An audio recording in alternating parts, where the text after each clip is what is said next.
Fire it up, boys. Hardball today. Establish the bail. If anyone is an avid Coffee Buzz listener outside of our families and immediate friends, we established the bail on 4 or 5 episodes ago, I feel like. Yeah, you have to establish the bail in 2020. Anytime that you're having a conversation or part of your day that's not going well, or you can tell someone's disinterested, you just literally say, I'm not going to put you through this. You walk away. Yeah, and we did that on our first one. You establish the bail. We pride ourselves on no editing. Again, going to Nolan, the otter. I think that it's more so of just the lack of understanding of editing what we're editing. But we had to press pause, start, play because I couldn't hear myself. And it's interesting that we call him the otter when he's truthfully a scapegoat. Like I said, playing hardball today. Seriously, we are playing hardball. The boys are fired up. We got the rook. The rook's on us. The one thing I'm upset about the establish the bail of the original start-stop when we didn't have the microphones working on the start of this podcast was it was funny to have him talking and his microphone wasn't on. Yeah, that was funny. Oh. So if we could tell anyone, if we could bring anybody in, we have a new guy with us today who's not new at all. We just wanted to make him earn it. And we're finally getting him on the podcast with the Coffee Buzz. Awesome Hanson. Hanno is going to be thrown into a hardball fireside chat today. And the beginning of it, his microphone wasn't even working. So say hello real quick. Hello, everybody. Good. You hear that? It's his hand shaking on his coffee mug.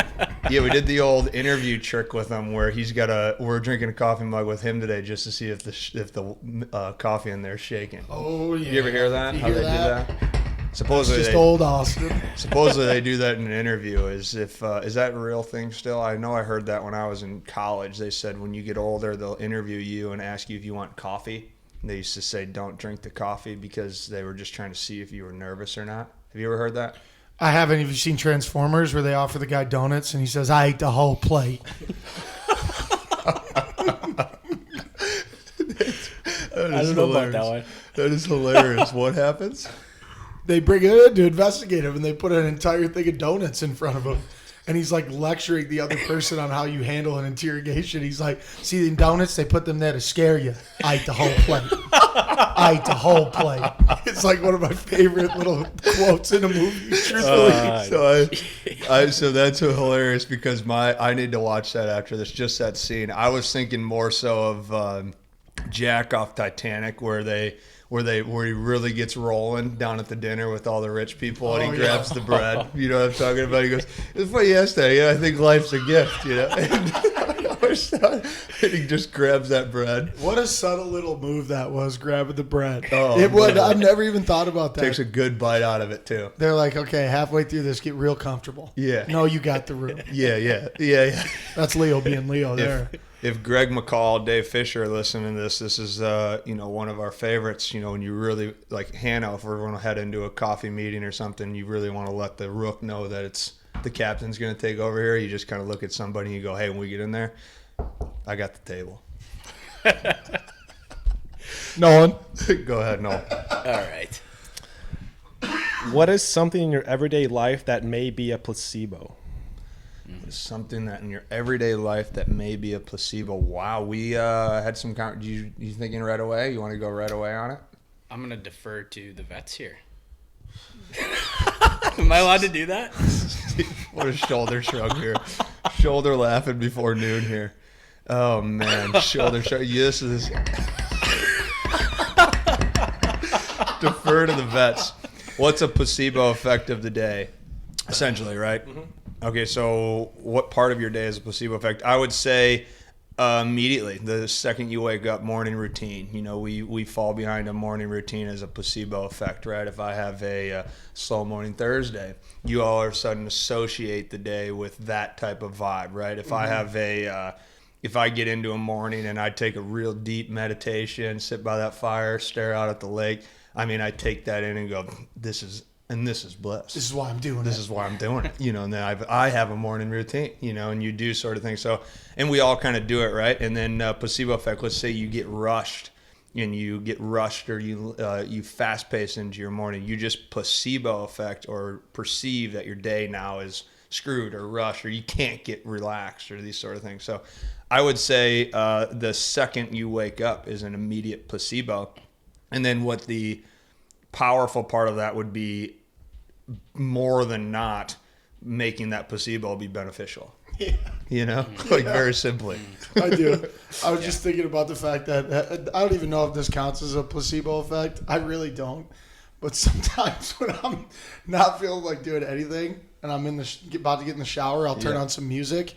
And if I'm really not feeling it, I'll turn on like some really aggressive rap music to get me going. Mm-hmm. And I hate it. And I'm just in there going, you got this, man. You got this. You got this, man. And if I stay in there long enough, I convince myself that I actually like that music. Just fake it till you make it. I literally was there like for the first 2 songs, like, God, I hate this song, dude. This song sucks. You're 31 years old. I'm listening to, you're like Tech 9. You're like the guy, oh man, what is that movie? The bald guy with the glasses. Oh well, Mark, you didn't have to. I know. The guy who at the end of the movie, he closes the doors and he's acting like a super big boss, and then once he closes the door, he turns on that Tropic Thunder. You were thinking of Tropic Thunder. Tom Cruise. Yep. Yeah, Big dude. fat, that is you. less gross. That's me. That's Steve McGuiggan. Is Tropic Thunder? Is that guy? That guy in Tropic Thunder? Is Steve Johnny had the McGuiggan? map bottom jeans, boots with the bud. I mean, it's what a horrible mistake for you to let us go first, Austin. Wow. Here, breathe it, drink it. Go ahead. You really got to earn that comfort. There's no way you'd find me singing like that here. Absolutely. At 10 a.m., I got to call at 11:10. Yeah. 11:10 to 11:12. So we're on a tight schedule. No, I was going to go a little bit more serious. I think just in general, the mind is kind of a placebo. Like there's a Stoic quote that it's like we imagine way more problems in our brain than in real life. You know what I'm saying? Like we have way more problems in our brain than we actually do. So like that's just a placebo of like projecting into the future. And sorry guys, it's a little bit serious. I know we were having a fun time, but that's kind of my first thought, because I mean everything kind of happens the way it happens because of choices and just the way everything comes together. So like placebos are really just, I think, through the mind. Well, that would make sense, right? Hey, 100%. I agree. I agree. Yeah. No. That was good. I agree. 100%. So do I. Okay. So do I. I just wanted you to, I wanted you to feel that was powerful, and you just flipped us to the next question. And I think we're going to really roll here because It's a heck of an answer. Yeah, really. it's an unbelievable answer. Really proud to have you here, Noel. What do you think the craziest thing that's happened to you is that you don't know about? Oh, I don't like that question. 100%. I've been next to a murderer. There's no doubt in my mind. Yeah. Just like shoulder bumped, like a serial killer. And I was just like, sorry about that, sir. No problem. In his head for a second, he was like, I might kill that guy. My brain went to that too, and that's why I don't like it's a great question. I don't like the question because I went to that same thought. I went to think of something that maybe, just think of something that's had to have happened. Well, There's it's on the forefront of our brain because we got the Aaron Hernandez thing out. You got the You is a big show. You got Making a Murderer. You got all these shows now that are coming out that are like convincing you that your neighbor is a murderer. Yeah. Hey, Bill. Did you like that? Did you like the Aaron Hernandez? I watched episode 1 and I loved episode 1, and then life happened. So I'm still on episode 1. Mm-hmm. And I started watching the morning show with you seen that, Noel? Aniston and Witherspoon? Oh yeah, have you seen it? Not yet, no. It's real good. Jennifer Aniston? Yeah, it's real good. Yeah, she was on Friends. She was my high school crush or middle school crush. You and everybody, pal. Yeah. Welcome to the club. Yeah, she just, we just didn't meet up. We didn't run into each other like the question. Certainly I guess. wasn't because of lack of effort. Yeah, definitely wasn't. Any thoughts on that, Austin? I guess I've always wondered, and I got this thought from a friend years back, but he's always worried, if you hit a bump on the road, he's like, what if that was a person? What if Jesus. you know how sometimes you're just driving and you kind of zone out? Oh yeah. And you hit a bump or something like that, and it's what if that was a person? I thought you were going to say rabbit. Yeah. I think you'd hear about it on the news the next day if it was a person. human murdered and ran over multiple times. Yeah. But it's like you could do that and you'd never know, or I guess the next day you might know, but. What was the question again? Yeah. Because we're just killing everyone right now. Yeah. Let's get in. Let's make it a positive. All right, I got one here. Well, this isn't positive. Wait, can you ask it again before he answers? Because I'm not going to know what he's saying. Yeah, at what this do you point. think the craziest thing that's happened to you in your life that you didn't know happened, or you don't know about? Okay. All right. So there was a rumor years back. I was dating this girl in high school, and there was a rumor going around that she cheated on me. Mm-hmm. And it's weird because I'll just never know that if it was true. Dude, I think about that all the time. Mm-hmm. How often you're just lied to and like. Yeah. Sometimes I get paranoid about that. Yeah. I'll be like, dude, does everyone in this room know something that I don't know? Oh, and that like they sucks. just think I'm stupid, but no one's ever told me it. As I'm doing this, I hate you three. I hate you three right now. Well, it's weird that you said it. Before we press play, I was thinking to myself, when I was on my own downstairs before we came up here and started rocking, I was thinking to myself about how many times in conversations you try to manipulate the conversation. And I started thinking, oh, man, how many times have I been really manipulative? But then I thought to myself, how many times have I been manipulated? You know, like both sides. Manipulating your own brain? Yeah, Flip it on itself? Yeah, like started just thinking about those things because that's a wild concept. Think about people who have who say stuff to you that it's just through their lens, like it's just through what they're thinking, right? So, I guess if something crazy, like imagine. You'll never be able to know this, but think about how many things you don't know that just change the trajectory of your life. Just when you were growing up with either teachers, because when you were a little kid, a lot of teachers would get together, or coaches got together and made decisions about you, What? That was that just shot a thing through my brain of thinking, like, how many times were you, like, as a kid, like, presented an award or given something that all the adults in the room were like, yeah, here you go. Yeah, and you thought it was, yeah. And it was just like to get you to take a nap. Yeah. Shut up. It's wild. I mean, think about how many times you got convinced what you were doing for somebody or an older person was super important, and really they just were tired. I need you to head downstairs and just clean the basement for 10 minutes because we got company coming over. And your mom's just upstairs sitting there having coffee.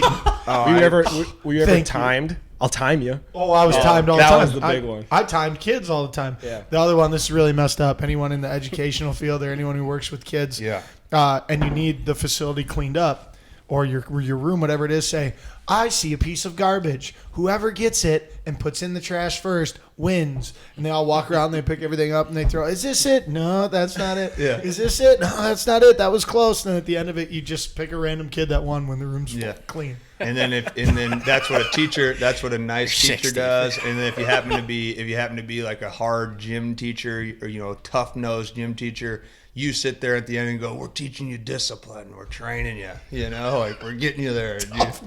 You just get fried so much as a youngster, it sucks.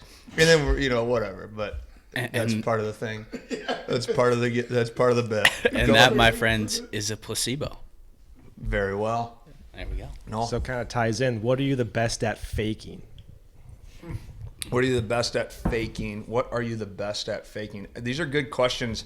I'm not thinking fast today. I want to ask myself these questions off of the air where I can just kind of really dive into them. But what are you the best at faking? I would have to say for all of us, if I speak for all of us and you guys can deny me afterwards, I would say we're really good at faking.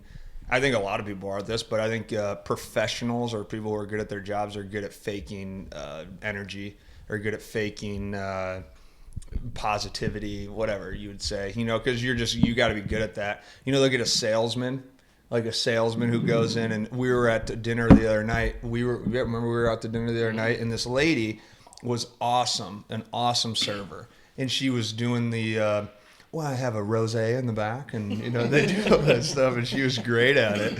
And when she walked away, I was asking myself, like, there's no way she goes home and looks at her husband or her kid and goes, well,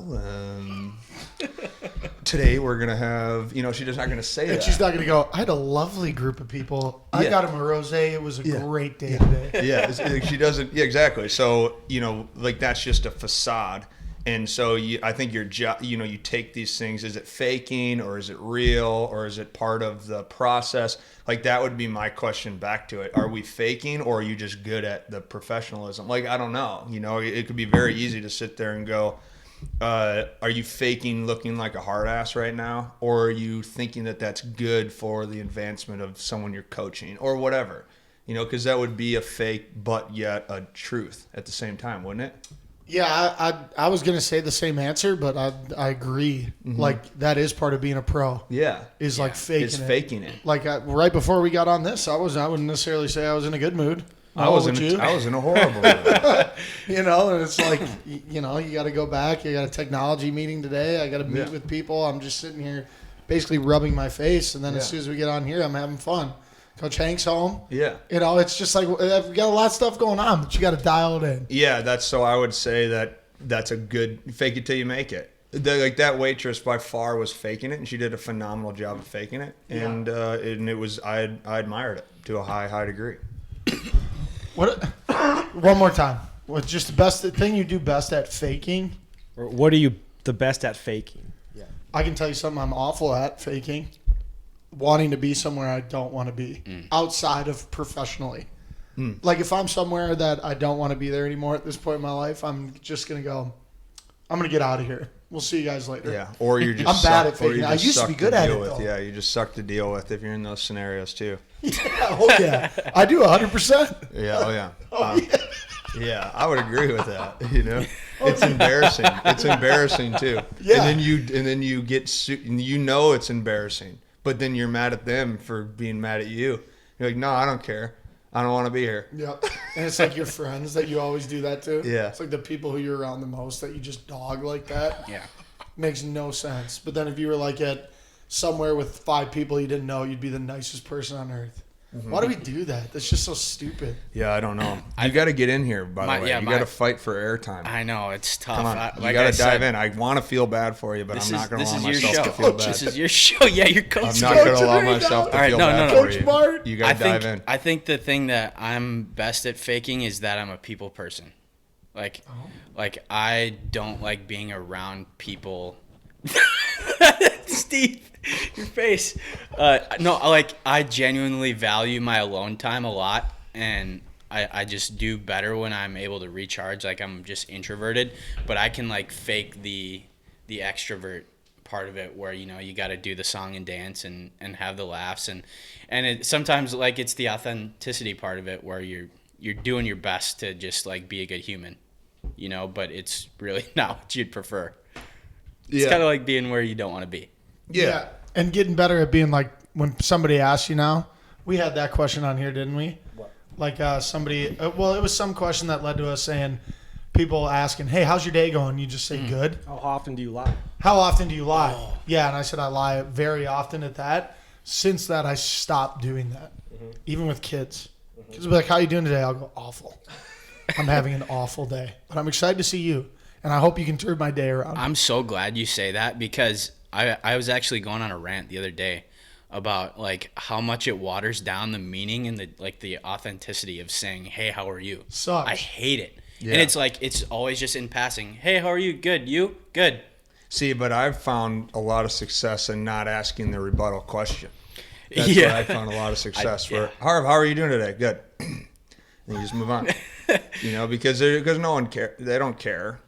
And nor do I care to know I don't care because you can't. I care if I ask you. Well, but the only way that would care. So I think I would go deeper into that situation because in passing, I think that it has to be surface level and it's a gesture.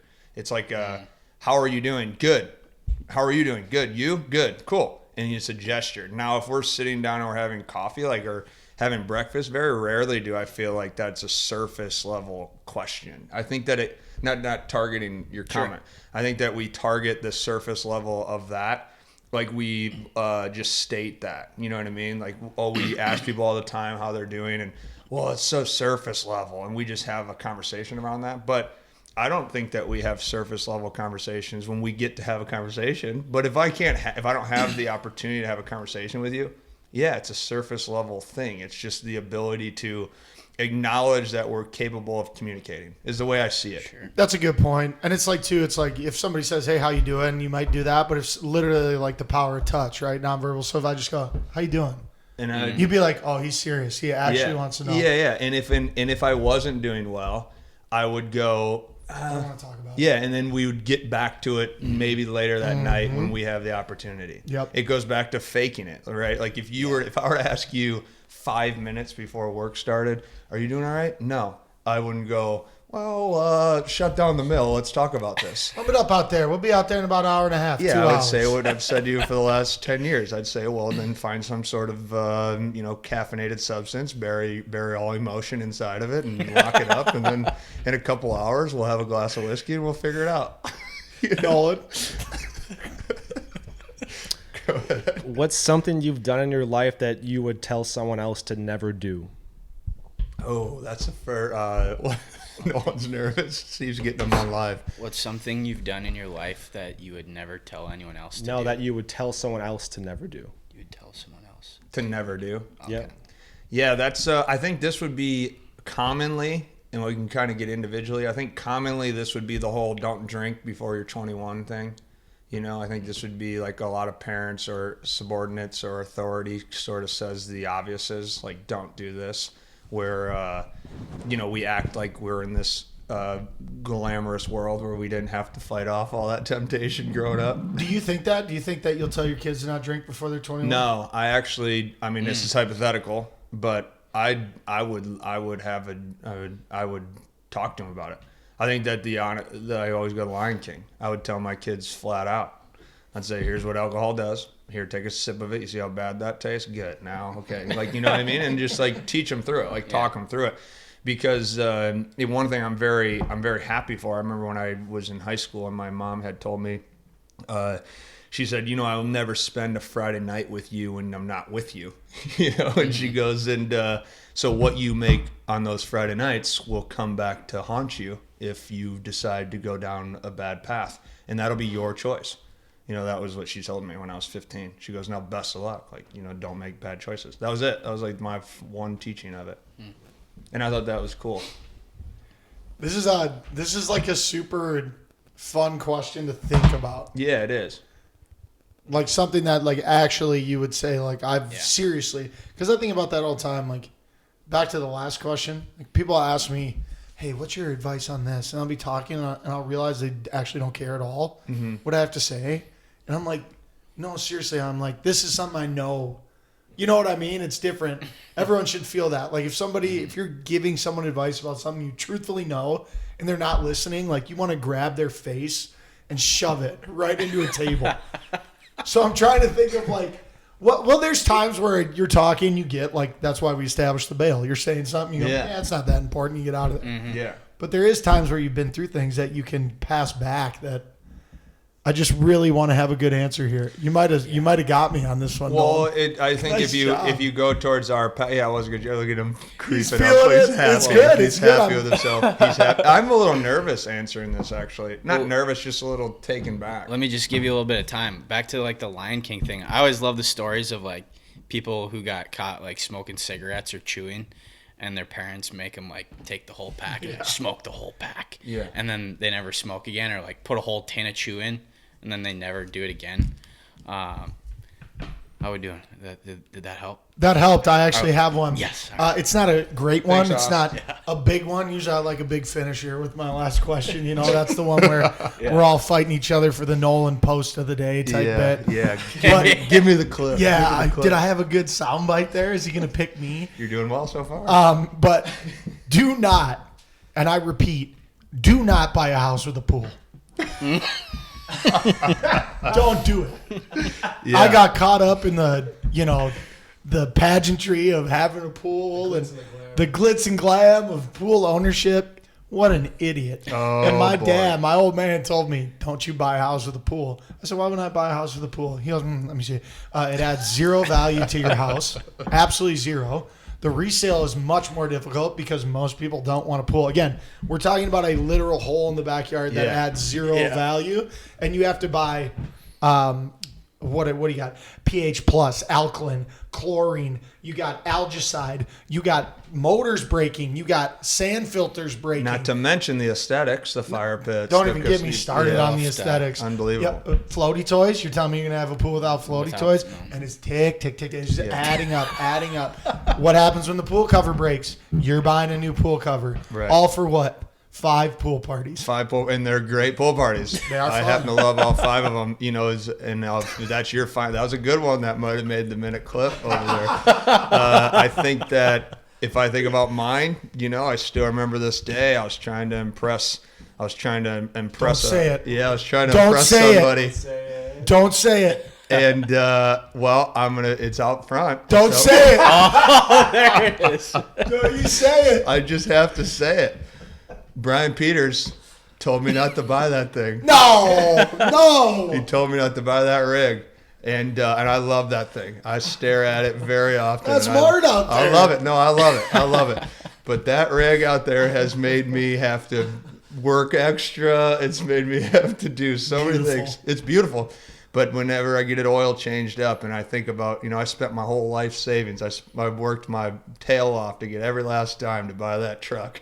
I put my whole life down on it. You know what I mean? I drove down to Texas, bought a truck, spent all my money on that truck, drove it back crying all the way through Oklahoma.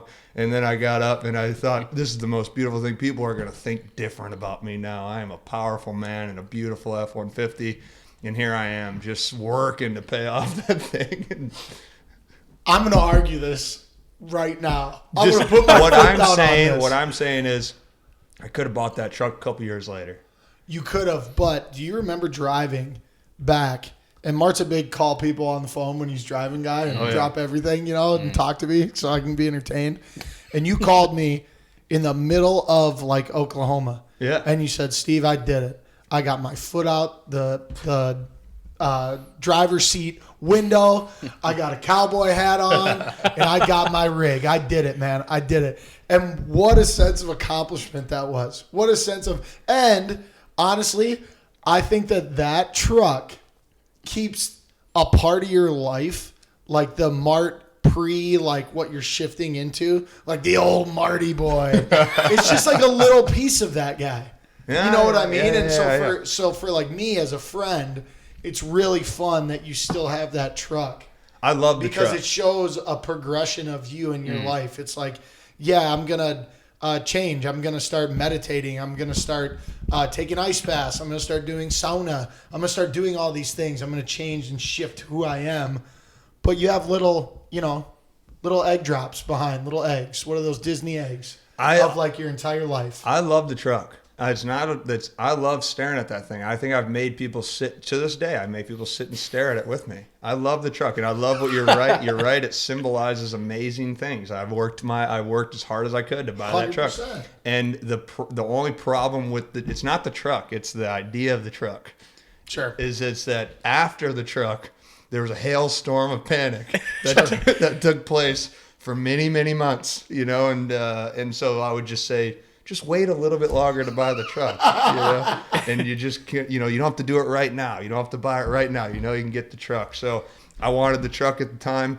I bought the truck, and I put the cowboy hat on. I went down and got that thing. I remember I was riding high, man. That thing's elevated. For anyone who doesn't know the truck I'm talking about, I mean, it is elevated. It's up there. You guys are more than welcome to ride in it whenever you'd like. It's got tinted windows. It's kind of the dark horse on the highway, and it's a powerful thing. But just wait to buy the truck.